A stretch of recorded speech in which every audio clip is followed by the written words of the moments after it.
The more attention that the story has gotten, the more people sort of come out from the woodwork. You know, I get emails from people, and one of the letters I got fairly recently was from Samuel Shepard's niece. And, you know, these letters are kind of fascinating and also kind of sad because, you know, she said, "I'm so glad you wrote this story because our family never talked about any of this stuff. This was a time in our lives that was full of grief, full of shame. We didn't know the whole story. We just knew that, you know, the sheriff had killed somebody. We suspected that they killed Samuel because, you know, of what Walter Irvin said. It was murder, but, you know, they were exonerated. Sheriff McCall got away with it, and the rumors around town were just that these were a couple of bad guys. And so the families never brought it up. It was just too much sorrow and too much grief. And so the letters to me are like, I learned so much about my family reading this, and I just, you know, she said it's helped with our entire family's like grieving process because this is some of the things we never knew about. I had a letter from the last book. A family member wrote me and said they'd never even seen a picture of Willie Francis.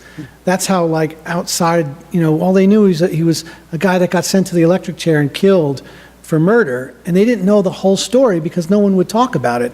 They'd never even seen his picture. So, you know, it is kind of moving from the people down south who write these stories. And this stuff happened in their backyards. And I can't tell you how many people said, my father was involved in this case. I never even heard it mentioned. And I didn't know Thurgood Marshall was in my town. And it's kind of powerful to think that, and it also makes you realize that's why these cases are sort of forgotten. They don't really fit the self-image that America has of itself. So we know that, you know, Lincoln signed the Emancipation Proclamation, the slaves were freed. 100 years later, Martin Luther King, civil rights. What happened in between those 100 years? There was a system, a government system called Jim Crow, which allowed legal white supremacy.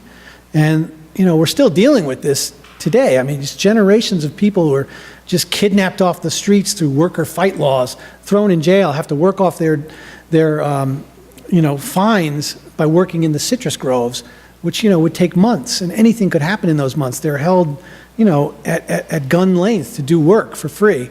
And that stuff was happening throughout the South, as anyone from the South, you know, who grew up at that time could tell you. So that's sort of a legacy that doesn't really fit in America's self-image. It's a pretty cruel reality, but, you know, after Reconstruction, this country really did change, and for a lot of ways, not for the better.